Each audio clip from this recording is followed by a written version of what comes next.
Welcome to the Bitcoin Source, your essential podcast for all things Bitcoin. We're thrilled to have with us Till Musshoff. So without further ado, let's welcome Till to the Bitcoin Source. Thanks, man. Glad to be here. Thanks for the invitation. 100%. So Till, this is the first time that you've been here, and I want my audience to get a wide understanding of who you are as not only a Bitcoiner, but just a person in the Bitcoin ecosystem. So you grew up in Germany. Were your parents economists, engineers? What got you into technology so early? My dad is an architect, an interior architect, and my mom is a teacher. And I think the second part, the teacher part, is what influenced me more. I got into tech and studied computer science, but in the Bitcoin space, if I'm known for anything, I'm known for my educational content. So I guess the teacher vibes, the educational environment has influenced me more. Your journey into Bitcoin has been super interesting. What sparked your interest in Bitcoin, and what was the pivotal moment that led you to dive deep into this field? What is this archaic system? Mother's maiden name? Leibowitz? You're telling me this guy is how things get verified. That's my job. I'm just saying, you shouldn't have to buy $10 worth of gum if you just want 79 cents worth of gum. Why do you get charged your money to take your money from your account? And if you're out of money, they charge you for being out of money? What? An overseas transfer takes 5 days? Business days. Why? What are they using? A Zeppelin? I deposited the check Monday. But Monday was a bank holiday. Why is this the way it is? A bank holiday? This system What's a bank holiday? makes no sense. This makes no sense. Who designed this system? Now, Is this really the best we can do? hello? Don't we deserve better?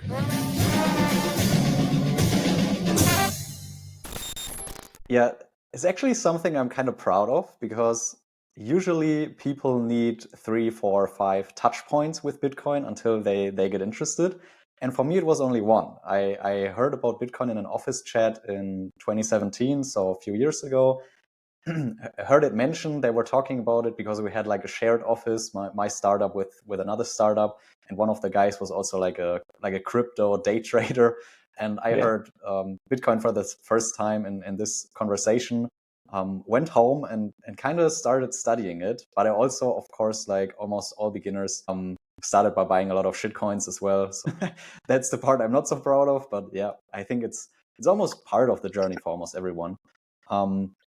And what got me so interested, I think, is that you can view Bitcoin from a very generalistic standpoint, from many different angles.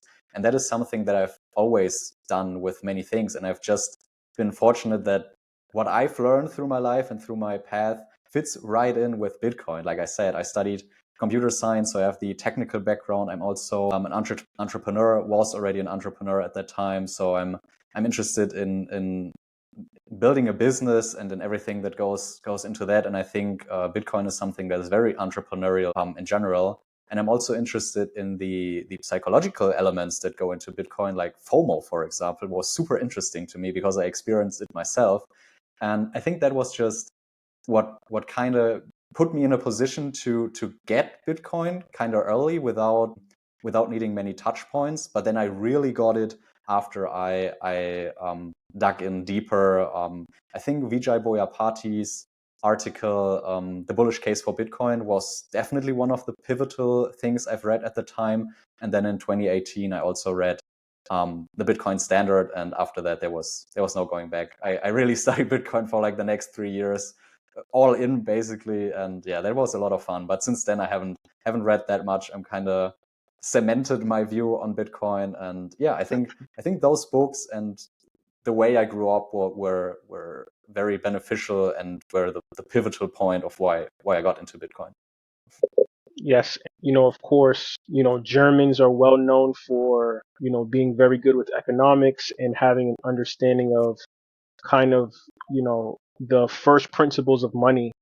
And what I find super interesting is that, I've traversed your YouTube channel, which I think is awesome, and you've done a great job really explaining Bitcoin fundamentals and the psychology of Bitcoin on a high scale. And there was a video that you put out maybe, I don't know, a year ago or 2 years ago, where you talked about Alex Gladstein and the psychology behind Bitcoin, and talking about how most people that are privileged do not understand Bitcoin for good reason, because they are privileged. And when I look at all the different things that you've created in the space, I've always been curious about one of your newest ventures, which is BitcoinerBio. Could you tell us more about BitcoinerBio and its mission, and how do you choose which aspects of the Bitcoin ecosystem to focus on for your audience? Sure. BitcoinerBio is quite separated from my YouTube channel. It's not doesn't really have anything to do with it. I've never really recommended it or did some kind of advertisement about it. What it is a website, a web application. I call it the link in bio for Bitcoiners. It's similar to tools like Linktree, for example. And my mission with it is to enable and promote, so to say, the online presences of existing Bitcoin educators, artists, content creators, everyone who's basically in this space making things, same as you, for example. And yeah, level up the online presence, giving them the chance to showcase their content among others, to find their own audiences, to accept Bitcoin donations, connect their Noster. And there's a lot of different features in this application, but I would boil it down to the link in bio for Bitcoiners, and I think that describes it pretty well what it is. Yeah, I think it's awesome. I checked it out, and it's so weird because as a content creator in this space, I saw a recent tweet from you where you talked about hitting this kind of like glass ceiling on YouTube, having like 46 or 47,000 subscribers, but the videos that you drop don't reflect that via views. And you have far more subscribers than me on my channel, and I can relate to that, where when you're creating like Bitcoin focused content, it's kind of weird because it feels like people don't absorb it as much as some other content on YouTube.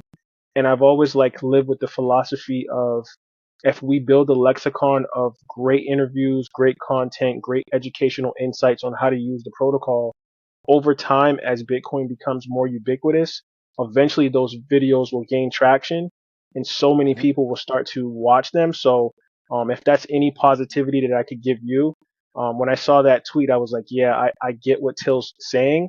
But at the same time, like, talking to people like you, having this interview, I feel in 5 years, as you continue to grow in the space and become bigger, people will come back to this video to have insight on like the finer intricacies of what made Till and how did you get into Bitcoin, and what like inspired you to continue to build out new companies, new businesses, and all the different content you have.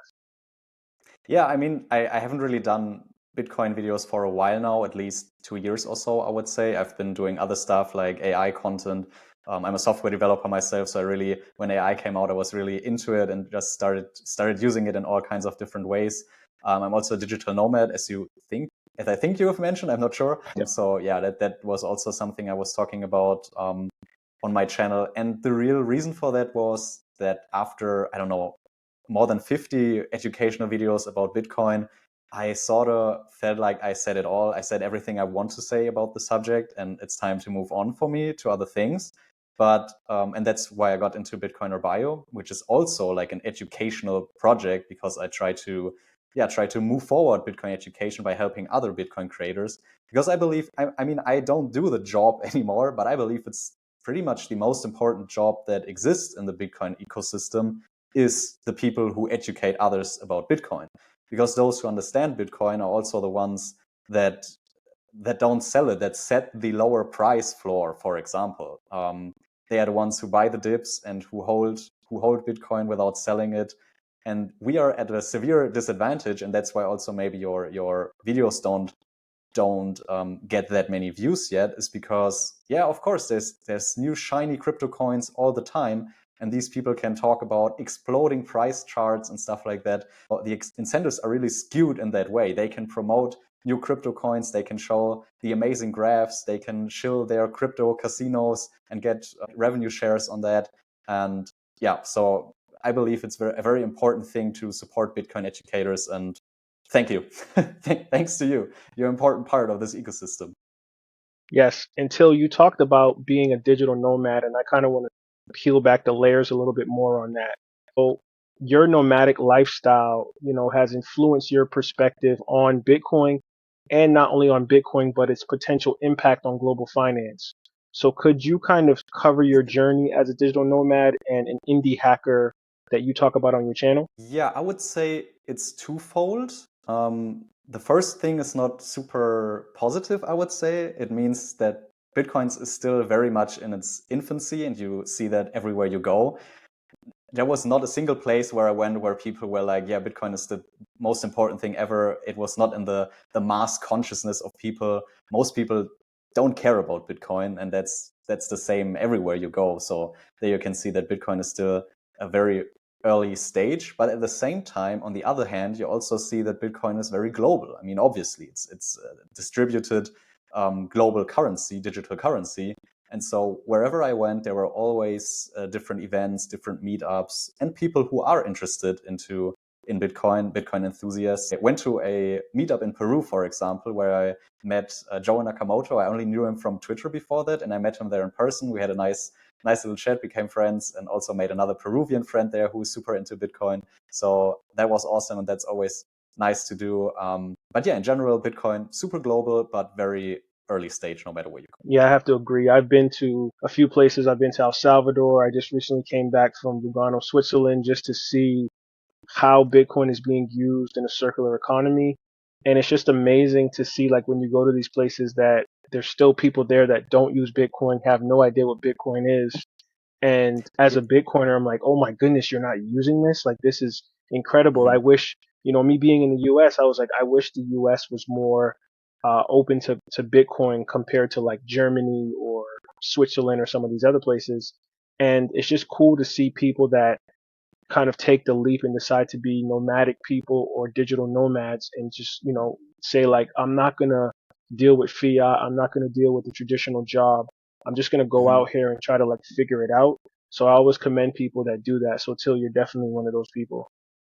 Yeah, thanks. But I would say that for me, at least personally, it's very disconnected from Bitcoin. I would do it whether Bitcoin exists or not. I just like traveling, like to be in different environments, and totally like to work remotely. So I can't really speak about the places that you mentioned. I haven't been to El Salvador, and I haven't been to Lugano, or I think Madeira is another one where Bitcoin is like really big because they built this kind of circular economy. I've only been into the cities where you don't really hear about Bitcoin that much, at least.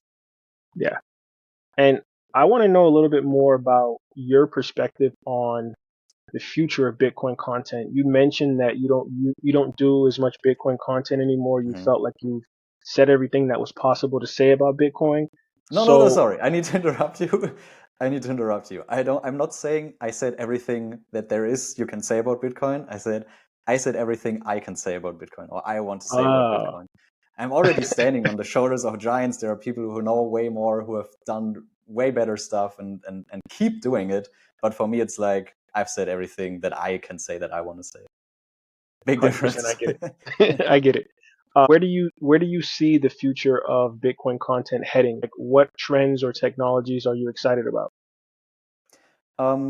I think things like Sailor School, for example, is amazing, or Sailor Academy, I'm not sure what it's called, where they offer free courses and courses that really teach fundamentals and are very in-depth. I think that's amazing. In general, I think there's always more people coming up who are into the subject, who want to teach others. That's also a great development. Also more companies who do little educational posts or little videos, which is amazing. But yeah, the biggest challenge to me, like I mentioned before, is really the differentiation between Bitcoin and crypto, and how the incentives are skewed towards crypto. Like, it's more on any platform, you will have more success probably if you become a crypto channel than if you become a Bitcoin channel. And that's a huge challenge that is very hard to overcome, in my opinion. Yeah, I have to agree with that too. It's definitely an uphill battle. That makes me think about my next question, Till, which is, and I'm not sure you have one, but I think that as you go through a few epochs in the Bitcoin journey, after you forget about the price and the great things that it can do, you start to realize, like, okay, what is my Bitcoin philosophy? What is my personal Bitcoin philosophy? If you do have one, has your personal philosophy about Bitcoin evolved and changed over the years since you've been orange pilled? And what are some of the long-term predictions for Bitcoin's role in society, in your opinion? Um, Not sure. Like, what would you say? What is your Bitcoin philosophy? If I change the question in your direction for a second, and then Yeah. I can say how I agree with that or how mine might be different. Yeah, so like my Bitcoin philosophy, like when I first got into the space in 2017, I actually was a banker. I worked for a Hmm. major hedge fund bank when I first got out of college, and I was approached about Bitcoin from an engineer that worked at the company with me. And at that time, I thought gold was the de facto best thing you could ever have. I was fully entrenched in fiat, and then when I got orange pilled, I looked at Bitcoin as like another trade play or something that would Hmm. blow up over time very quickly, and then I could make my profit and run off with it. I also ended up falling into like the shitcoin horseshoe that most people do. So my philosophy at that time was like, okay, I'm gonna buy this scarce asset. It's similar to gold. I'm pretty much gonna make money. Like I was thinking about it from a money perspective. Yep. And then when the pandemic hit and I started to see the cracks in the way that fiat government, the banking system is just failing people on a massive scale, I kind of reeled it back, started reading the Bitcoin standards, started really looking into the psychological aspects of why Bitcoin is good, why it's a paradigm shift. So now I would say my Bitcoin philosophy is more based on outwardly educating people, outwardly using this as a tool to inspire people to have sovereign wealth, and also to use this to change the way that we approach having peer-to-peer conversations, peer-to-peer transactions, and making the playing field for people more even, because there's so much nefarious banking. There's so many underserved people in these communities across the world that the global south, for example, that have never fathomed having something like Bitcoin. I've been inspired to create this channel and educate people, and not only educate them, but converse with people from all over the world, different races, colors, and creeds. So people watch this and say, okay, Bitcoin is just not a singular thing that the technical millennial knows about. This is something that everybody's aware of or is going to be aware of in the future. And I just want to do my part philosophy wise by pushing that narrative to the world. Yeah, I totally agree with all of that. I think for me, I can see it from two different angles. One is how I personally benefit from Bitcoin, which is one side, and the other thing is the societal impact that I would see. For me personally, I'm most interested in the properties that make Bitcoin hard money and makes it a good money to save in, and for me that's a big difference to because you came from like the fiat world, the traditional finance world. Bitcoin, yeah, I'm gonna invest in that and then I'm gonna sell it. Amazing, I will have big profits. And for me, I was never interested in investing. I'm still not interested in investing. I don't want to buy ETFs. I don't want to buy or make or think about what kind of shares of what kind of company do I need. Like I don't really care.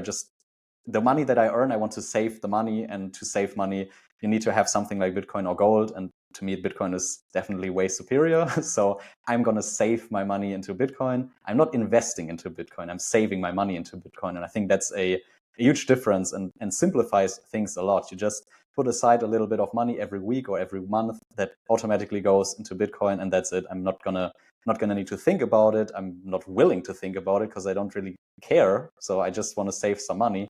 And that is the part that's very personal. And then the other part is the more societal one. And there whole the whole idea of peer-to-peer transactions, censorship-less transactions, lightning payments becomes a lot more interesting there. I don't really need it for my personal life, but there's a lot of people in the world, around the world, who do need it, who would greatly benefit from having access to that technology, and also the censorship resistance, and everything that makes Bitcoin so great. So on a societal level, I would say I look far outside just the saving money part and more into transactional level, and just having a money that can't be seized, can be taken from you, is way more important.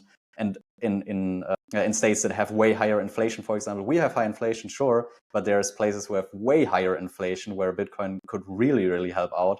So yeah, you always got to see it from I think from your perspective, and then how people around the world it's going to affect, and that sometimes is a little different. And for me, it's definitely different. Hey there, fellow Bitcoin enthusiasts. We just wanted to take a moment to appreciate you for tuning in to the Bitcoin Source, a Bitcoin conversation. Your support means the world to us as we dive into the exciting world of Bitcoin, blockchain, and all things cryptocurrency. If you've been enjoying our content, don't forget to hit that like button. It's like a virtual high five that keeps us motivated. And hey, sharing is caring. If you know someone who'd geek out over Bitcoin as much as we do, hit that share button. Finally, if you want to stay up to date with all our latest episodes and insights, make sure to hit that subscribe button and ring the notification bell. You won't want to miss a single update. Thanks for being a part of our community.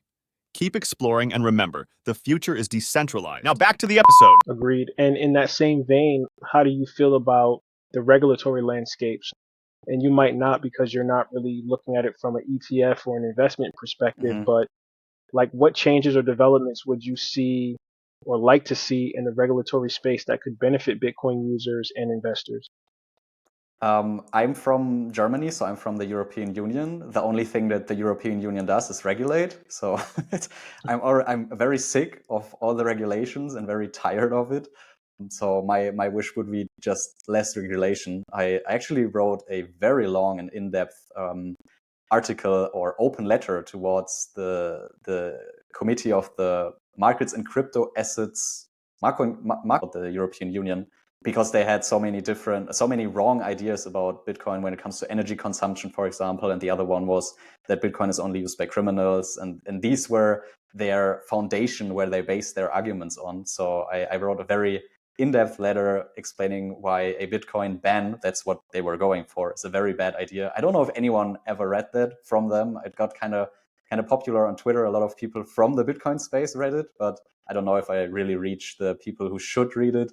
But yeah, anyway, I'm more anti-regulation. Less regulation is at least something in the European Union which I would prefer. Outside of that, I can't really talk about it too much because I don't really know the regulatory landscape in the US, for example, or in other places around the world. But yeah, I mean, I can't really talk about that, honestly. Yeah, I think you have the same mentality as a lot of Bitcoiners. Most Bitcoiners, I would say, especially the OGs or people that have been in the space for at least 7 to 10 years, they're not fans of regulation. They're not even fans of like a lot of the layer 2, layer 3 scaling solutions that we're seeing in Bitcoin. And with the growing interest in scaling Bitcoin, such as the Lightning Network, what are your thoughts on these layer 2 solutions? How do you see them evolving and affecting the Bitcoin utility as a daily transaction medium, for example? Yeah, it's like I said, for me personally, I don't really need it. I find it's interesting on like an abstract level, and I find it very beneficial for certain parts of society, but not for me personally. I don't really need it that much. But there's definitely a lot of challenges that the Lightning Network still has to overcome. But I do believe that we need a second layer solution in the long run, because otherwise, if we imagine Bitcoin doesn't 10x, it goes 100x or more. At some point, the base layer transactions will just be way too expensive for anything. So, and you need to be able to transfer your money somehow. Otherwise, base layers maybe only banks, for example, and that's kind of not really what we want, I think, because then it's not really censorship resistant anymore. But yeah, I think layer 2 solutions are necessary, but I wouldn't say they are the highest priority to me. When it comes to Bitcoin, I'm more interested in the savings mechanism that Bitcoin offers. Yeah, makes sense. How do you feel about the impact of central bank digital currencies, if you're aware of them or if you even focus on them? But like, with these various countries exploring or launching their own digital currencies, their own digital banks, how do you think the rise of CBDCs will impact Bitcoin, if it will at all? I mean, they're not really an alternative to Bitcoin. They don't really do anything that Bitcoin can do for us. Like everything that makes Bitcoin great, a central bank digital currency doesn't have, besides maybe fast transactions. But you can do that. You can also do that without a central bank, without a central bank digital currencies. You can also do that with regular currencies. Not maybe across the world and not final settlement and stuff like that. But for most people, that would be enough. A risk with CBDCs is definitely, I think, that they could make on-ramps and off-ramps a lot harder. So it's a lot harder to buy Bitcoin or sell Bitcoin because they could restrict that more easily, I think. But I think like peer-to-peer markets and offline markets would always exist, but that would make scaling Bitcoin very difficult and very inefficient, and probably more like a, I don't know, like a niche thing that really only people like us care about. Not everyone, not the world. So yeah, Yeah, and it's weird. not a fan of Okay. CBDCs, but they do show a challenge towards Bitcoin. Yeah, I agree. And I think that a lot of people that are not aware of CBDCs, when they do roll out, if they roll out, and people start to realize the issues they're having with off ramps and off on ramps, not even just in Bitcoin, but just in general life things, buying groceries, paying bills, saving. When they realize that they're being monitored, they realize that they're having certain things be squashed or suppressed. I think that that's going to usher people into even learning more about Bitcoin. CBDCs to Yeah, me is kind of could like a be. Trojan horse in a way, you know? Could be. I never looked at it that way. But yeah, that part makes sense. Like if it becomes more obvious how they're used for controlling purposes, for declining people to buy something, for example, because they've done whatever, then yeah, I think that could be another way into Bitcoin too. Yeah. Yeah, most definitely. So like what about like Bitcoin and mainstream finance? So of course you have the ETFs, you have the mainstream industries looking at the challenges and opportunities from getting people to kind of usher into that. What do you think about um, the traditional finance space versus the OG Bitcoiner that might, decide that they want to buy an ETF, or if it makes sense to do that for retirement? Like, have you ever thought about that?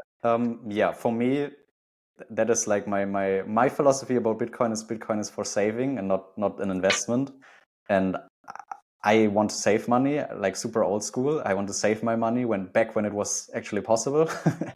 And so I'm not super into any kind of finance things. I don't really know a lot about the world of finance, to be honest. I know a lot more about payments and how money works, but how finance itself, like the layer on top of that, works, and for example DeFi, which you see in crypto too, and you could see on Bitcoin as well, that's not really something I'm into that much. I'm not super interested in that. Yeah, I figured that. Like, you wouldn't Yeah. really. Yeah, I Uh, mean, I don't care. Like, yeah. I don't even know if it's like good or bad for Bitcoin. Like one of the bigger arguments that you always hear about Bitcoin, which I sort of agree with, is that the Bitcoin is basically a finished product. You can only build on top of Bitcoin, and everything that goes on top of Bitcoin is like super optional. And I mean, if you want to use it, you can use it. But for most parts, I don't really care that much. I care more about the base protocol. Most definitely. Till, could you share like a personal story about your most memorable experience with Bitcoin or related to Bitcoin? It doesn't necessarily have to be your story, but just, a story of Bitcoin that changed someone's life that you were aware of or close to connecting with it. Like, do you have any success stories in that regard? I mean, one funny story is I'm not really talking about Bitcoin in my personal life, like almost never. I'm really never the one who is the one who starts Bitcoin conversation. If people talk about it, yeah, I chime in, I give my opinion and say what I think about it.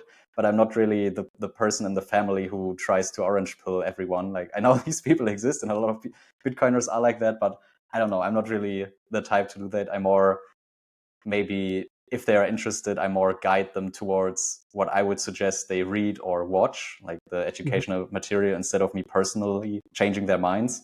But I think the only person who I orange pilled, or who orange pilled himself, and I was maybe part of that journey too, is my cousin.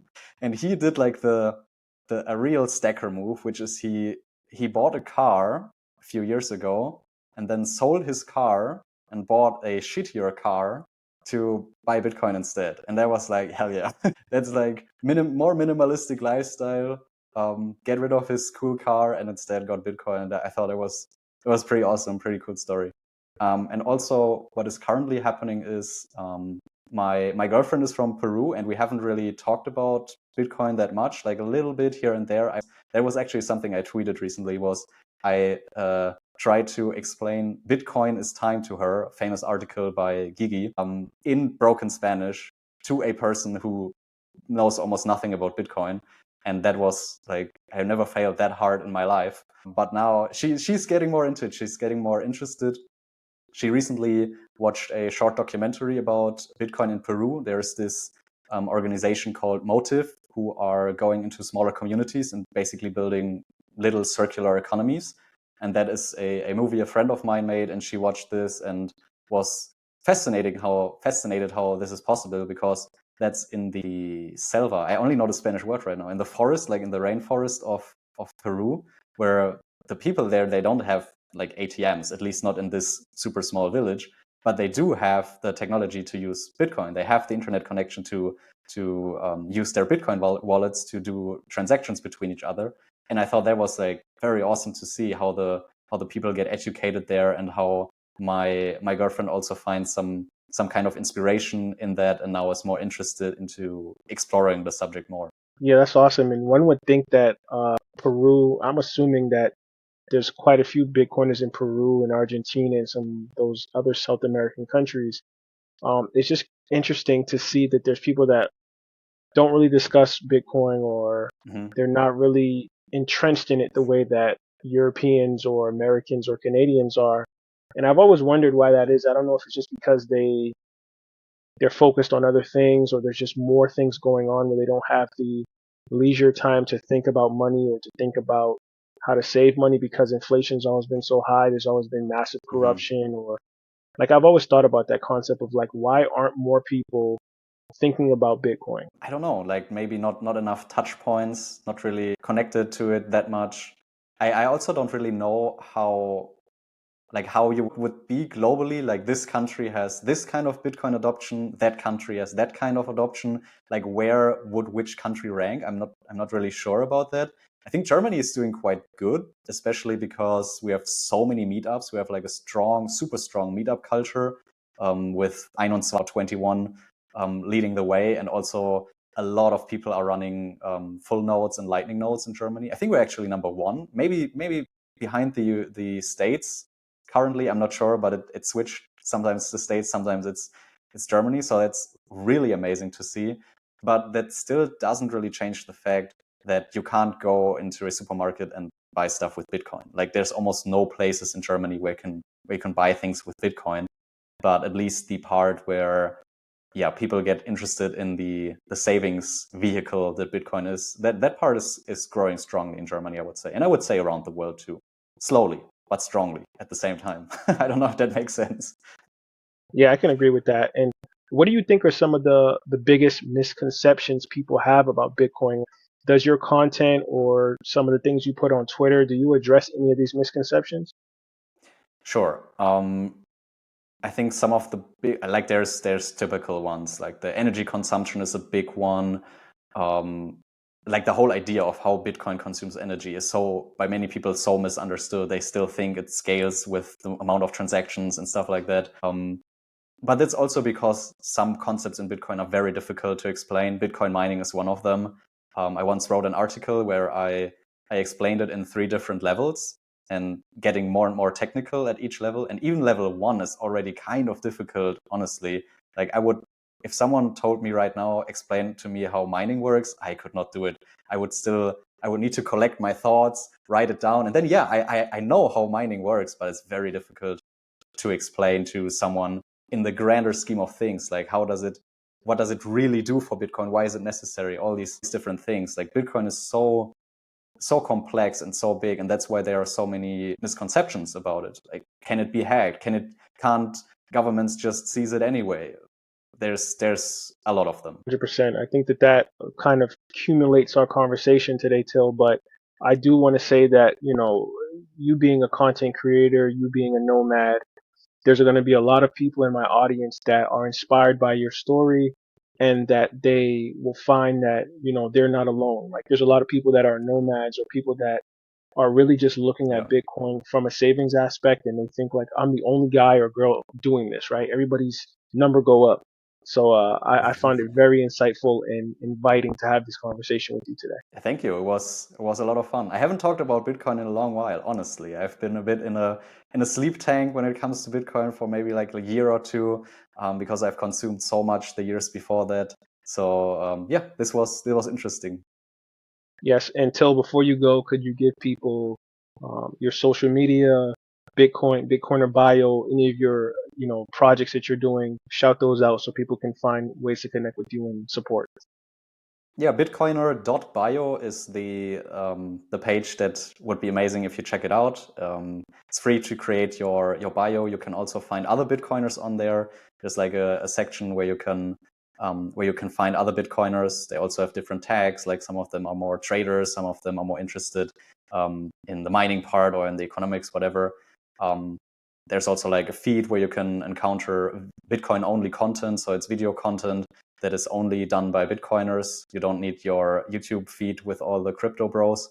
Two other platforms would be Twitter or X, where it's just Till Musshoff, my name, one word, same on YouTube @TillMusshoff. And yeah, I mean, if you want to check me out, I'm always happy to welcome you. Yes. Thank you, Till, for joining us, and we look forward to having you on for a future conversation. Until then, keep exploring the vast potential of Bitcoin and stay informed with the Bitcoin source. Thank you. Thank you. Bye.